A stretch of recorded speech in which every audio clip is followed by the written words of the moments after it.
Gonzalo. Hola, ¿qué dicen? ¿Cómo están? Gracias. ¿Cómo estás? Muy amable, agradecerte mucho por el contacto con nosotros. Un placer, no pasa nada, está todo bien. Siempre que Bueno, se pueda.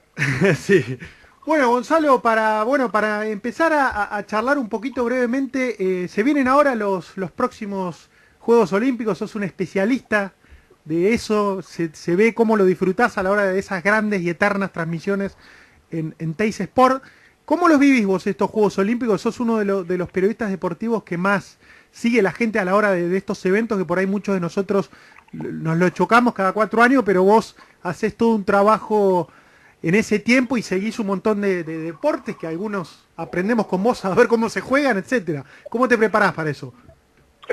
Tranquilo, a ver, va a ser una transmisión grande porque, o sea, los Juegos de la Juventud son juegos mucho más pequeños que los grandes. Sí, Pequeños en cantidad de atletas, están restringida la cantidad de participantes de las naciones, no pueden excederse mayormente los 100 deportistas por delegación, salvo el local. Pero tratándose de Argentina, nosotros ya habíamos transmitido Singapur y Nanjing, los Juegos de la Juventud, los últimos que se hicieron, los transmitimos con un highlight bastante grande todos los días sí. y algunas transmisiones en vivo. Y en este caso, bueno, vamos a estar como 7 por semana, por día vamos a hacer 7, 8 horas y los fines de semana algunos días más, algunas horas más de programación, van a ser como 10, 11 horas diarias. Así que bien, entusiasmado, con ganas. Una vez que arrancan, después es Buenos Aires, pero podría ser cualquier otro lugar del mundo porque ya estás metido en tu historia y yo personalmente me aíslo bastante de todo lo demás para estar concentrado en la transmisión, así que no pasa nada. Claro, claro, claro. Yendo a otro hecho deportivo muy interesante, bueno, el retiro del gladiador del básquet, del orgullo argentino Manuel Ginóbili. Vos, bueno, has tenido la posibilidad de entrevistar y seguir a deportistas de elite como Ginóbili, bueno, hablar de otro crack, en este caso del fútbol, como Messi, Lucha Aymar en el hockey.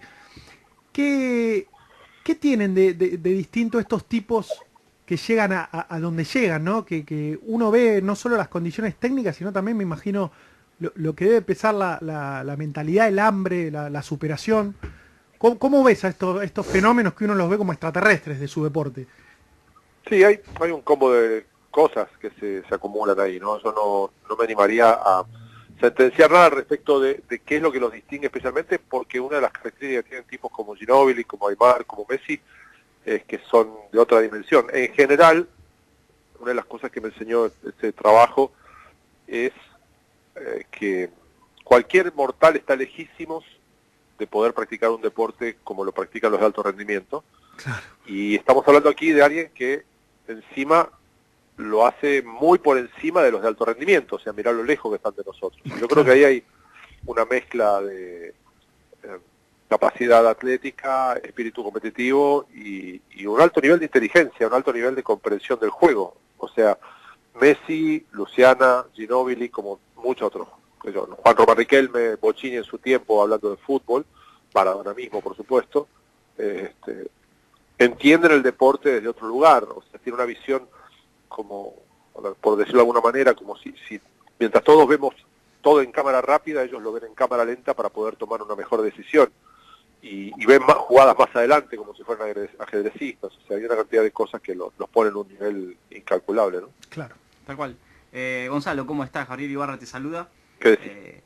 Una vuelta te había escuchado decir que si tuvieras que elegir al deportista, a la referencia en el deporte argentino de excelencia, lo elegirías a Ginóbili. Sí, sobre todo por algo, o sea, primero, es legítimo elegir a cualquiera, el que cada uno Sí, tenga tal cual, ganas, ¿no? es materia opinable y tenemos que tratar de acostumbrarnos de vuelta lo más posible a que las materias opinables son todas respetables, ¿no? Sí. Pregunto. Pero Sí. personalmente creo que una cosa que lo distingue es que él ha sobresalido en un deporte que mayormente en Argentina no se practica. O sea, hemos tenido a Fangio en la Fórmula 1, sí, claro, bueno, en la Argentina hay una gran tradición tuerca, por decirlo de alguna manera. Sí.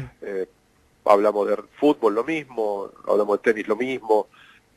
Básquetbol se juega mucho en Argentina, pero no el nivel de la NBA. Claro. Es otra cosa.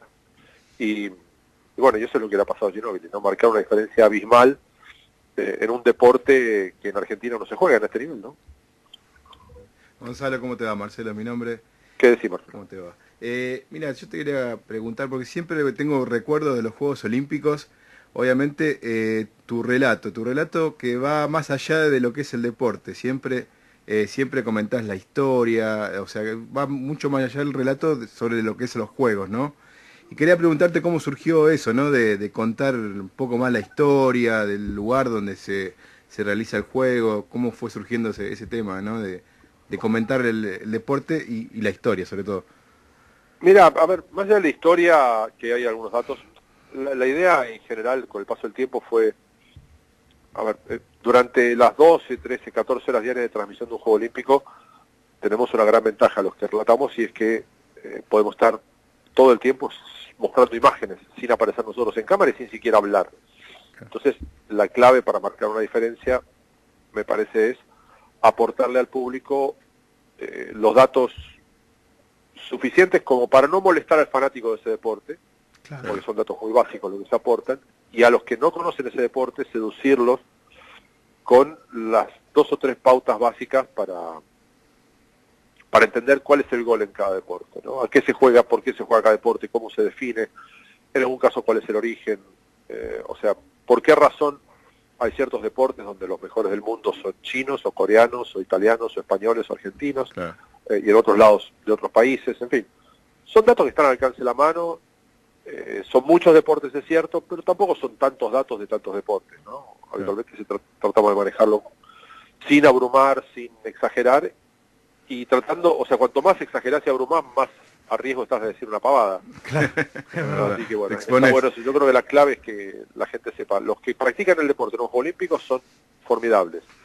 ¿No te gusta este deporte? Bueno, el gol en este deporte, el objetivo en este deporte es tal, más fácil que lo puedas ver entonces. Exactamente. Gonzalo, te consulto, y recién hablando, trayendo a colación el tema de los Juegos Olímpicos, ¿cómo se viven, más allá de que los Juegos son toda una fiesta en sí, y tienen toda una mística, que prácticamente se corta todo y solamente se habla de eso? ¿Cómo se viven los Juegos Olímpicos en el contexto que tenemos desde hace un tiempo hasta la fecha del mundo actual? Con sus conflictos, con sus vaivenes, ¿cómo se vive un Juego Olímpico? De mi experiencia debo decir que no veo conflictos, no he visto jamás un conflicto, o sea, sí, lo más cerca de un conflicto que vi fue lo que pasó en el 96, cuando hubo una especie de atentado en el Parque Olímpico de Atlanta, Claro. Sí. que tampoco hubo una definición clara de qué fue lo que había pasado. En su momento se acusó a un vigilante de una empresa privada que fue el que avisó al 911, se lo acusó como que había hecho una especie de autoatentado para hacer el salvador, el héroe, y en realidad fue mentira. Había sido una bomba muy casera instalada por un tipo que estaba en contra de las políticas de tolerancia al aborto legal que hay en Estados Unidos, Claro. pero se supo mucho después de los Juegos. Y respecto de los demás competencias, yo esperaba en el 2003, 2004 en Atenas que podía haber problemas. Beijing lo que hubo fue algún problema con la antorcha olímpica en los caminos previos, pero en general, tanto en mundiales de fútbol como en Juegos Olímpicos, las cosas no terminan de pasar. Ojalá no pase nada en Buenos Aires, pero es como si hubiera una especie de armisticio, a veces espiritual y a veces consensuado. Yo no me extrañaría si alguien mañana dijera que en el 2004 se negoció con Al Qaeda para que no haya problema, ¿no? No me hubiera llamado la atención.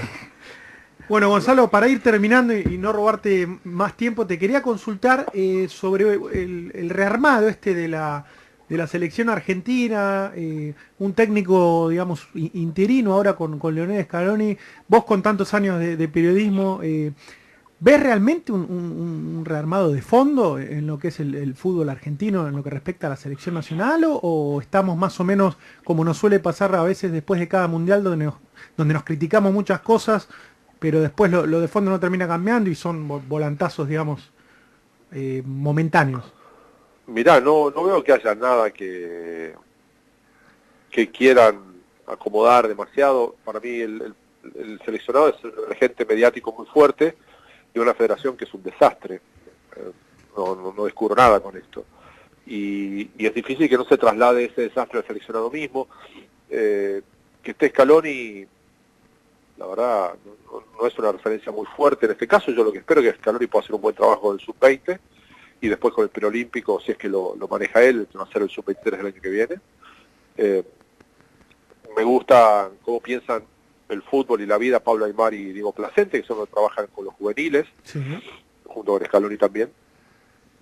Pero, mira, la verdad me parece que no hay nada que valga la pena en este momento rescatar, más allá de algún debut, los chicos que aparecen.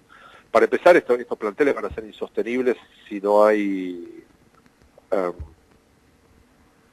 una reincorporación de jugadores históricos. No tiene sentido demonizar a los históricos como si fueran uno solo.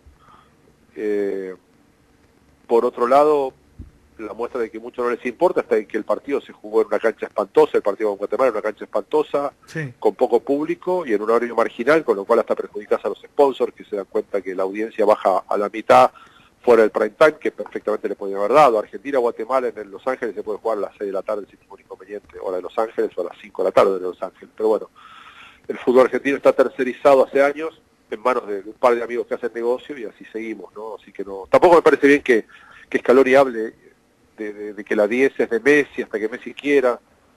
Son cosas ridículas. Si Messi no juega la Copa América, la 10 se la va a tener que dar a otro. Claro, exactamente. Tal cual, tal cual. Bueno, Gonzalo, agradecerte muchísimo este contacto. Para nosotros es un enorme placer poder haber charlado un ratito con vos de fútbol y de otros deportes. Muchísimas gracias. Le mando un saludo a todos. Muy amable, Gonzalo. Un abrazo Gracias, enorme. Gonzalo, abrazo. Hasta luego. Lo que sabe, ¿no? En 10 minutitos ya, ¿viste? Cuando Te decís, tira un poco, Ordena. sí. es cuando uno agarra y dice, yo